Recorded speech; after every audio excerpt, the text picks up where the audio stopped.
Welcome to Momentum Investing, property investing made easy. One of the world's top podcasts on property investing, bringing you the top experts in the field so you can learn firsthand what it takes to create passive income and take control over your financial future. Are you looking to raise massive amounts of money for your property investing journey? Well, do we have the show for you here today? Welcome to the Momentum Investing Podcast. My name is Daniel Wood. I'm one of the founders of Momentum Property Education and your host for today. Today, I was lucky to interview Lara Stein.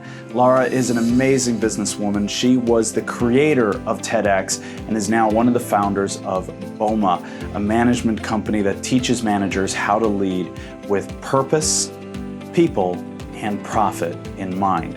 The three cornerstones of successful business. And in this episode, she's going to guide us through exactly how she has been able to raise funds from family offices. Family offices are some of the wealthiest families in the world that will invest millions into different projects. What the difficulty is, how do you get into the meeting and how do you get them to invest? Well, Lara Stein shares in this episode the step-by-step process that she uses, how to get the meeting, how to get the meeting done well, and how to get the investment. So if you want to start raising massive amounts of money for your property journey, well, this is the episode for you.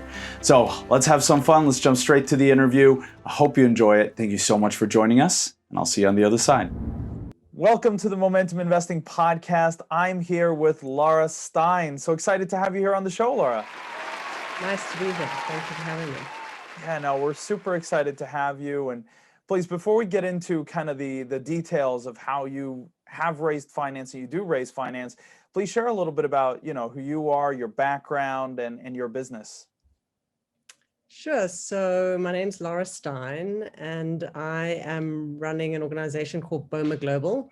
Boma Global is a decentralized network of local partners that is working on executive education on how we design a more intentional, intelligent world.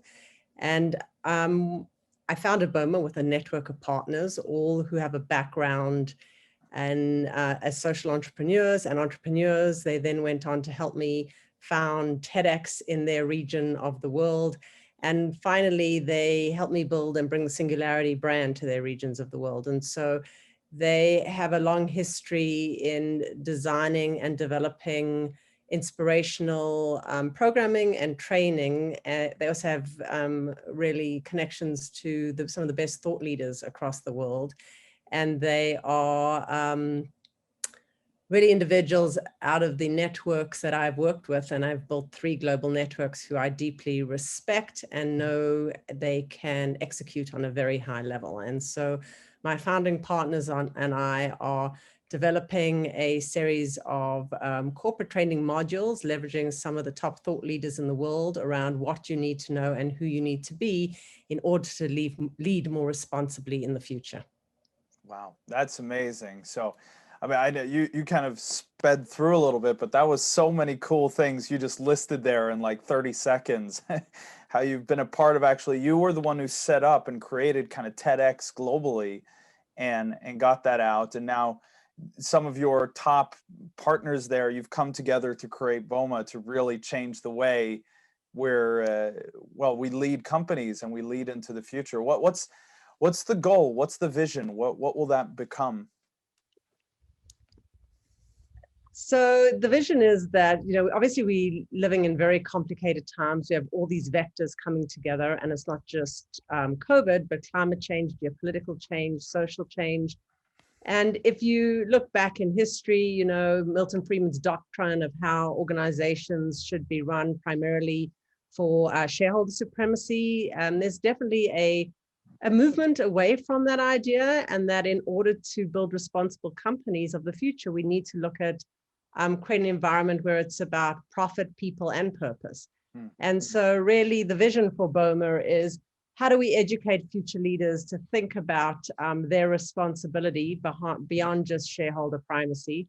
And what does that mean? And also, in order to be a courageous leader, and a leader of the future, it's what you need to know and who you need to be. So they're the internalities and the externalities, really, around how do you create the right kind of mindset in order to lead in the future. And sort of the what you need to know are things like exponential technology, ESG, sustainability, and the who you need to be is really around ethics and courageous leadership and really the personal journey you need to go on in order to transform your company into a company that is going to be a responsible company in the future. Wow, that's super interesting. And I love how you say, how the world is changing, because we've just seen it in the last few years, like running events for entrepreneurs. Yeah, I speak all over Europe on behalf of Success Resources, speaking for, events like Tony Robbins. And I've been meeting entrepreneurs for years. And when I started speaking, I think everyone kind of got in, and that when you ask people, why do you want to become an entrepreneur? Why are you here? Most people would raise their hand and say, to make a boatload of money. But over the last few years, I feel that that's changed. When people raise their hand, they're not saying to make money. It's to say, I want to make a difference and I want to have an impact. And so I think a lot of entrepreneurs are coming, instead of just that pure, I'm here for a profit, it really is the people and purpose. How do you find that balance between profit and purpose and people? Yeah, and I don't think it's binary. I think really, I think you could be a hugely successful unicorn and have gender equality and be conscious of the impact you're having on the environment, right? And so I don't think it's necessarily, you can instill the right values in your organization and be a super successful organization. And I think I'd go even further to say, in the future, if you're not aware of, the fact that it is about these other values, you will not be a successful company, because the next generation of young people are going to demand it, your employees are going to demand it, and your consumers are ultimately going to demand it of you. And so, if a CEO isn't thinking about what that means right now, ultimately, I really don't believe that he will be or she will be will lead, and all their companies will lead in the future, because you need those multiple inputs in order to be successful as well. No, I agree. I mean, it's as we always say in our businesses, one motivated employee is better than 5 unmotivated employees. And the best motivator isn't always, or definitely not even close to always, money. It's about feeling that you're a part of something bigger and that what you're doing is actually having a positive impact. So I definitely think that's true. And putting those three together really makes it powerful. But I want to talk to you as well about, raising finance, because that's something you've done a lot, and you've pitched to everything from smaller investors to some of the largest, family offices and institutional investors in the world. How do you go about pitching, when you're trying to raise finance? How do you go about it? How does that process work? Well, like anything, raising capital is challenging, and I think during COVID, it's extra challenging because of a lot of the pitching you're doing on Zoom, and so I think sometimes having human connections with people is definitely a helpful skill in getting them over the line and raising Absolutely. money. I mean, we spoke to Vanessa Liu a couple weeks ago, who's one of the people giving out finance, right? And she said, two equal companies, they'll give it to the person they had the best connection with. And you just, over Zoom, you just don't, I mean, you can have a great connection, but you just don't have the same as a face-to-face meeting. Yeah, it's really challenging. And obviously the other challenge is that I was at Davos in January last year. I can't believe it's only a year ago, but there was definitely an awareness of, the sort of moving to a stakeholder, value chain. And a lot of companies are looking to move in that direction. And a lot of investors are now looking to invest in more socially responsible companies. But we've still got a long way to go. And so for the most part, investments obviously still fit into 2 categories. One is, your typical, VC or A-round investors who are definitely looking for sort of their typical returns of, in that hockey stick. And then you have, And just to stop so everyone keeps up there, that that would be a venture capital kind of company who comes in early in a business, sees how it starts up, and then, as you say, the hockey stick is when the company explodes, and then maybe finally does an IPO, and they can cash out and make incredible profits. Yeah, they want to see that exponential return, and they're where they can cash out as quickly as possible. So obviously you have your typical VC investors, venture capital investors, or A round, who are looking for their typical returns, sort of that hockey stick and a clear exit. And then you have a lot of momentum towards social impact investing, but still the majority of capital right now is still being funneled into quite a typical model. And so for Boma, we are definitely a company that is going to be hugely profitable. We want to scale to be $1 billion company in 10 years. But our ramp up is a slower ramp up, and our focus is very much focused on people, profit, and purpose, right? And so for your typical VC investor, that is not a typical model. As well, many VC investors are now do not look at things in any way with a social impact lens, or the lens of, well, great, I'm going to make a lot of money and this can do good for people and the planet, right? And so it is a challenging model. It's been a challenging raise, and where we're finding we have the most success is often with family offices in Europe, right, where they really appreciate Boma's values around what we're trying to bring to society and the world, and understand, in addition to that, we are going to be profitable and make money, right? And so it's is that because is it that they're better people, or is it that they're more in it for the long term and they see that there's more sustainability in your model? I don't want to say they're better people, but I think the value systems of those families definitely are shifting from pure profit for pure profit's sake to how do we invest in companies that are socially responsible, or that will drive a certain kind of impact, or that will educate the world in a way that people understand that we have limited resources on the planet right now, and the way we have been progressing for the last 50 years is not sustainable.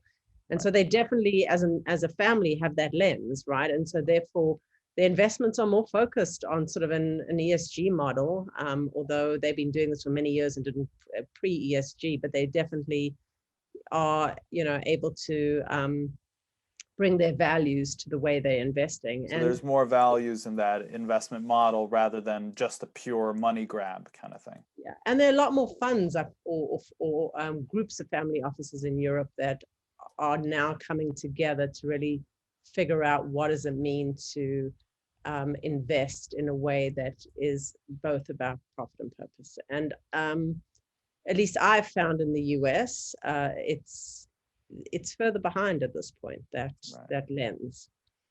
So it's, although we have investors from families from the US, the lead investors have been European families.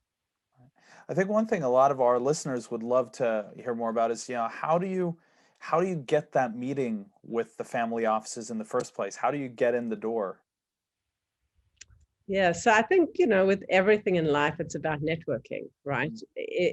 And if, obviously from my time, working at Microsoft and then working at TED and Singularity, I have a relatively large network. Although my network was not in the investment sector, I have a really interesting sort of intellectual network. Right. Because, I've lived in the world of technology first and then ideas for a long time, not necessarily investing. But it's, a few degrees of separation. So the perfect way of, finding, we research companies that are competitors, we research companies that are in similar sectors to ours, and then we look at who's invested in them and which families or which funds have invested in them. And then, you just see that off of their kind of website, or how is it different websites, you can go to Crunchbase, you can go to, there are lots of different websites where you can actually see, or their website most certainly.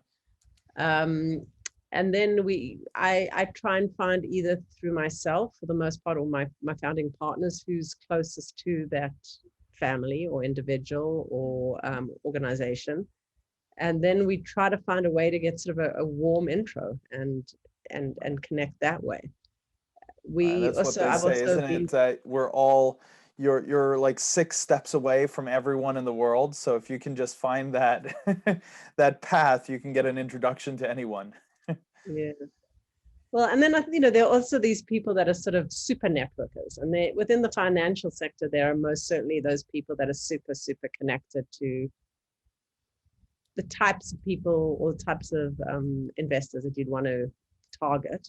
And so it helps if you can find those super connectors. And there may be people who, are people who support people in raising money and take a fee, or there may be people who run podcasts in the financial sector, or they may be who have interviewed a lot of people, or they may just be people who have run big companies and now are closer to retirement and are looking for interesting projects to work on, and will come on board more as an advisor. And I've really been able to access all of those, but it's still challenging. It's raising money is not for the faint of heart. I'm also the type of person that likes to find the quickest route to something that, that's the most successful. And I'm always looking for interesting ways to build things and make things happen in a way that they're agile and, efficient. And for personality like mine, fundraising is very,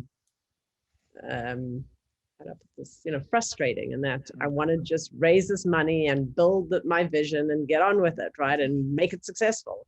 Right. And I find I am spending a lot of my time now just doing fundraising, which you'd say, sure, every CEO has to, but for my personality, it's harder to get used to.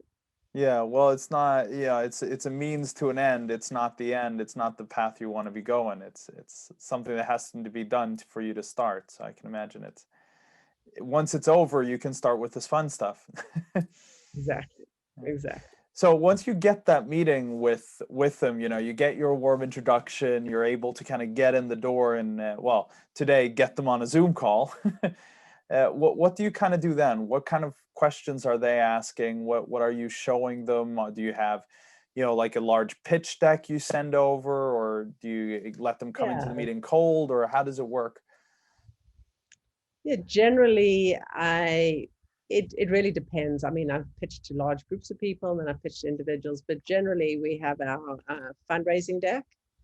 And, and actually we have a couple of fundraising decks. We have sort of our one that's sort of a pure VC fundraising deck, and the other one that has some of our values baked into it. Right. So you have one for those who are like, we want to make money, and one for those exactly. we want to make a difference. We don't care about anything else.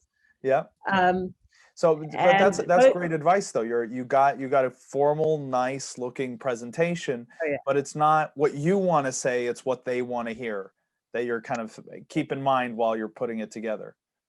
Yeah, fundraising is about telling your story in the most powerful way. And so it's whatever way you can present that story that's sort of clean and efficient and in the most powerful way.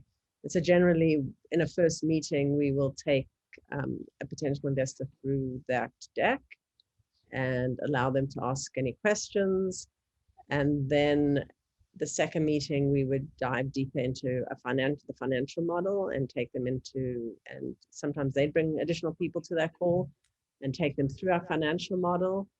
And then, often they're interested to understand who the other investors are, and then get them over the line. And it usually helps. Oh, right. So that's an important question as well. They're asking who else is already invested. Sometimes they care, sometimes they don't. Yeah. But often they do. Yeah. Well, that's such a common. If someone else has done their due diligence and said it's good, then we can piggyback a little bit off of that. Exactly. So, and so it's just a process. And I guess the part that is also has been very interesting to me is that I'd say 99% of the time I'm pitching to men. There are very few women. And which, when you're doing anything in life, it's nice to have a peer group, and it's nice to have people who may look like you and may think like you. for the most part, I'm pitching to people who don't look anything like me and may not think anything like me. And so I think that's probably the part that I've been most, I mean, the data says in the US at least, only 3% of capital goes to women-run companies. And if you talk about minority women, it gets even smaller. I'm actually interviewing Jennifer Justice about specifically this, like the difference between women and men in business in next week. So yeah, obviously I don't have to live through that much, but Gisela, my wife, who we run we run all our businesses together. We've noticed that huge difference between how when we get into a meeting like that, how they'll naturally, well, not even naturally, they'll obviously be looking at me and expecting me to be the one they're actually talking to and almost treating her as a glorified secretary until she opens her mouth and they're like, oh, wait a sec, she's the smart one. Okay. Or till I open my mouth. It's a bit of both. Yeah, and I think people feel comfortable with people that look like them, right? And so yeah, I've definitely I've pitched Boma with my partners. I have 3 partners, 2 male partners and 1 female, and I have pitched with my male partners, and it's a very different interaction, right? Often, sometimes things like that happen too. So not to dwell on that, but I think it is, as we go forward as society, it would be nice if more of the capital was, controlled by women, not only, and flow to women-run businesses. Yeah, I think though a lot of what we see, at least in our scope, is women are obviously growing in business and are taking more and more roles and stepping into it. And I mean, among our students, our mentorship students, I think about 60%, without knowing the exact figure, but around 60% are actually women who are getting into property investing, which is really, really cool. So I think women are kind of, as a community, rising up to kind of say, no, we're going to take our spot in the capital markets. And obviously it's going to take time, as you say, probably 3%, about 3% of VC funding is going to women. So it is an uphill battle, but as that continues, that will probably shift and women will get a bigger and bigger part. Hopefully. And I also worry about what the effect of COVID has had on some of that. I think if you look at the numbers right now, and I don't know how this affects the investment community at all. I haven't looked at those numbers, but I think, originally Melinda Gates put out that women wouldn't reach sort of gender equity in the workplace for another 202 years. And now it's WEF just released an article that said it's 256 years, because of COVID and how much women have been affected by, the fact that they have to really balance this work-life balance in a space now where a lot of kids aren't going to school and they've had to step up and step in. And depending on different parts of the world, they are expected to carry that load. And so it's really affecting their careers a lot more than it is affecting their male counterpart who may be at the exact same level as them. Right, but it's expected that it's the wife or the female partner who takes the kids and not the male. Yeah.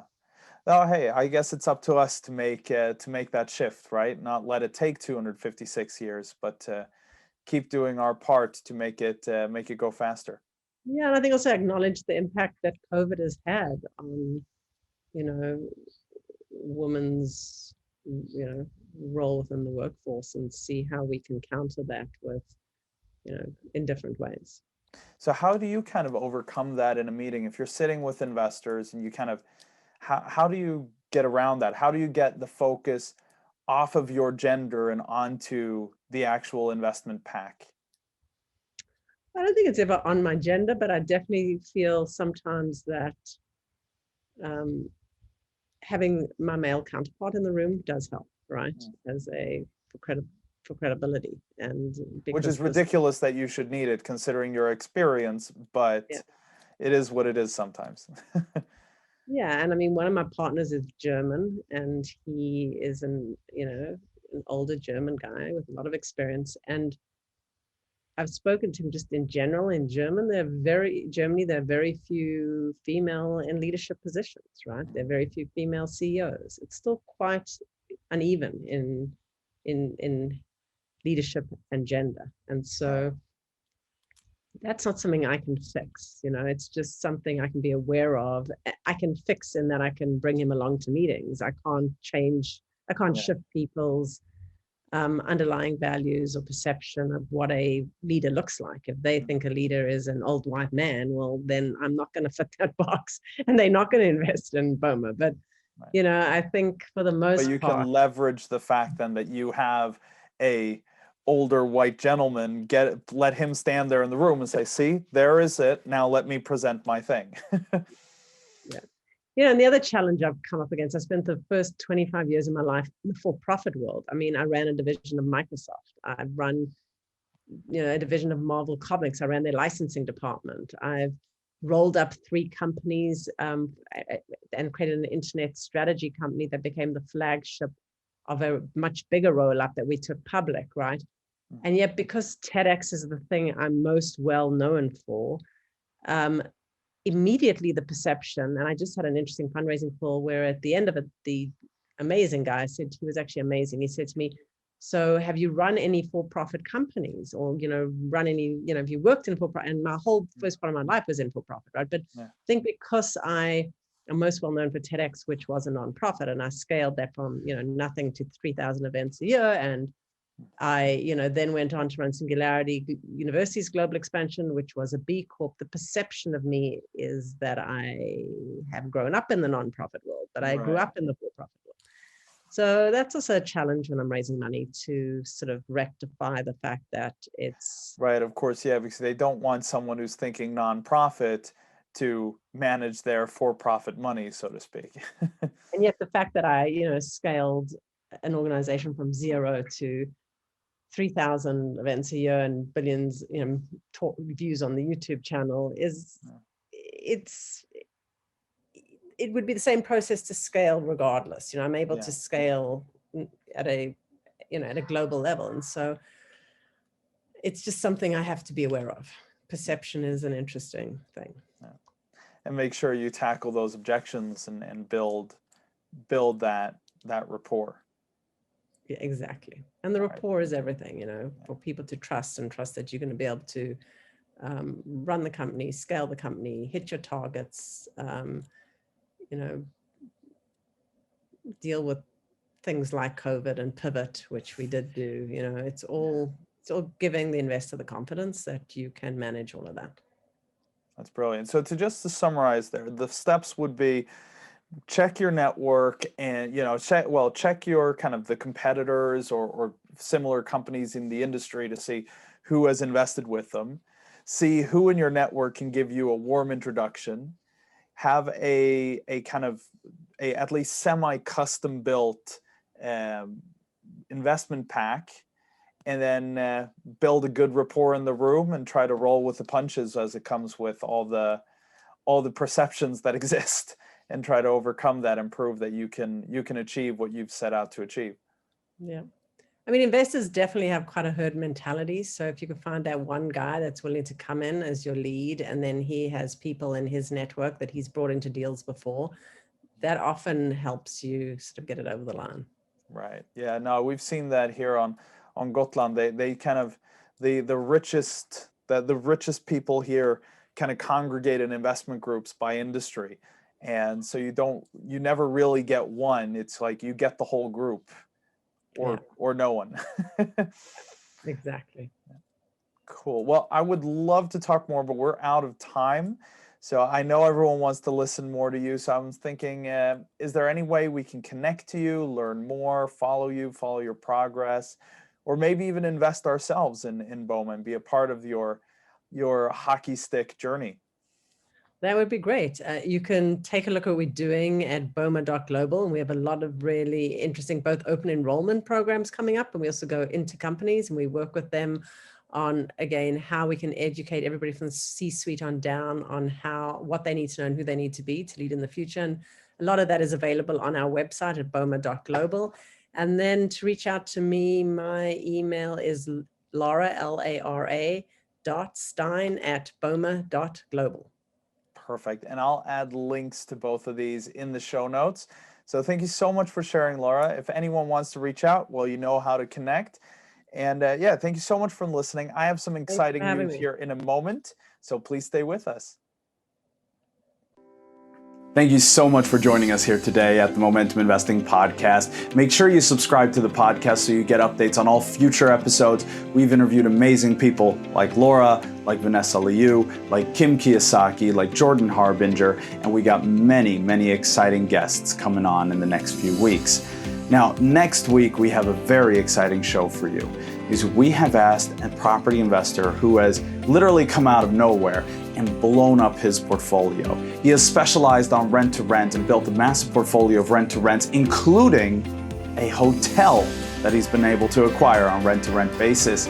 Now he's transitioning over to purchasing property, building his portfolio in an ownership stake, but he has done all this in only a year as a property investor. Our student, George Drumev, is joining us here on the Momentum Investing Podcast. This is an exciting journey that I promise you want to hear. So make sure you subscribe to the Momentum Investing Podcast. And of course, if you want to start your property investing journey, you can go to our free Introduction to Property course at momentumgift.com, or you can apply to join our mentorship just like George did and had that amazing journey at getmomentummentor.com. That's momentumgift.com or getmomentummentor.com. Thank you so much for joining us, and I'll see you next Tuesday.